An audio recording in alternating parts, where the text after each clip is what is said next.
مگر یہ بھی بات خاص ہے، علی بڑے سے بڑی جنگ میں نہیں روئے، علی بڑے سے بڑے نقصان پہ میرے مولا نے نہیں روئے، لیکن نماز گئی تو مولا علی کی آنکھوں میں آنسو آ گئے۔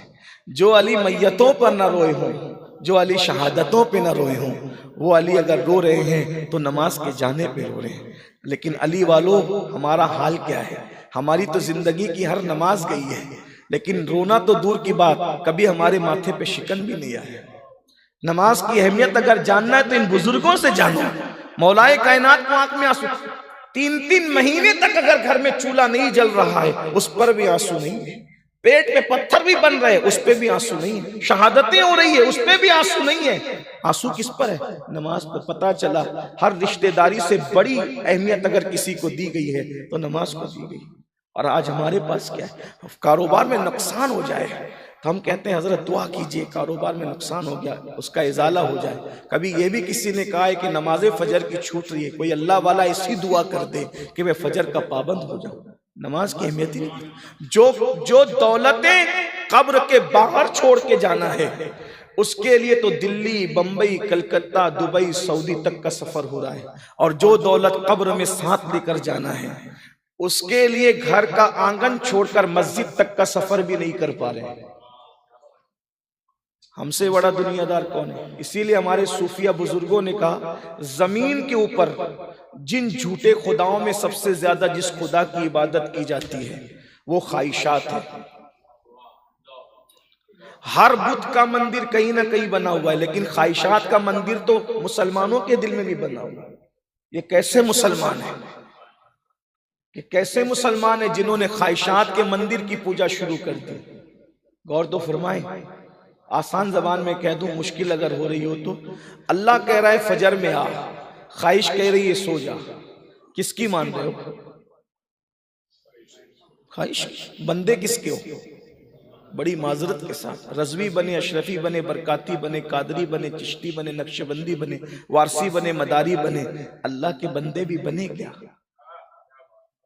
بہت ڈگریاں لے لی، پہلی منزل تو یہی ہے۔ اقبال نے کہا تھا مقام بندگی وہ ہے کہ اگر مجھ سے کوئی کہے کہ اقبال بندہ ہونا چھوڑ دے اور تو بھی خدا ہو جا، تو اقبال نے کہا بندے کے لیے مقام بندگی اتنا قیمتی ہے کہ یہ مقام دے کر کے میں خدا ہونا بھی قبول نہیں کرتا، کیونکہ کوئی خدا ہوگا تو فرعون جیسا خدا ہوگا، نمرود جیسا خدا ہوگا۔ تو کیا کہا؟ مقام بندگی دے کر نلو شان خدا بندی۔ موسیٰ بندے بنے، دریا میں رستے پیدا ہو گئے، اور فرعون خدا بنا، غرق کر دیا گیا۔ ابراہیم علیہ السلام بندے بنے، آگ گلزار ہو گئی، اور نمرود خدا بنا، لنگڑے مچھر سے ہلاک۔ خدا مت بنو، اس لیے کہ خدا ہونا ایک ہی کی شان ہے، کوئی نہیں ہو سکتا، کسی کی شان نہیں ہے۔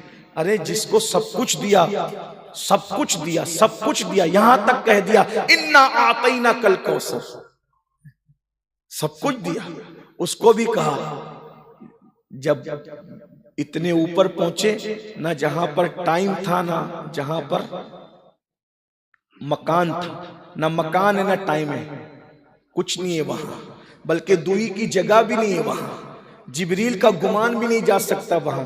جب محبوب وہاں پہنچے تو اپنے محبوب کو اللہ نے کیا فرمایا؟ رسول نہیں فرمایا، وہاں نبی نہیں فرمایا، کیا فرمایا؟ سبحان الذی اسریٰ بعبدہ، وہاں بھی عبد کہہ کر کے پکارا۔ تو میں اپنی بات سمیٹتے ہوئے عرض کروں، ایسے نبی جس کی شان یہ، جس کا مقام یہ، جس کا مرتبہ یہ کہ مولا علی ان پہ نماز قربان کر رہے ہیں، اور صدیق اکبر ان پہ جان قربان کر رہے ہیں۔ جان سے بڑا فرض ہے ان سے عشق کرنا، اور صدیق وہ ہے جو اس امت کا بڑی عمر لوگوں کا پہلا مسلمان ہے۔ حضور محدث اعظم کے چوچوی رحمت اللہ علیہ ہمارے مرشد فرمایا کرتے تھے، مرتبہ حضرت صدیق کا یہ ہے سید، ہر فضیلت کے وہ جامع ہیں نبوت کے سوا۔ نبی کے مصلی پر کھڑے ہونے والا نبی کے بعد پہلا امام، صحابہ کا امام، عاشقوں کا امام، عشق و محبت کا امام سیدنا صدیق اکبر غار ثور کے اندر اپنی جان ان پہ قربان کر رہے ہیں۔ لیکن رسول اللہ نے جب سانپ نے ڈسا تو ان کو جان بھی لوٹائی، ان کو نماز بھی لوٹائی، لیکن مسلک سمجھ میں آ گیا کیا؟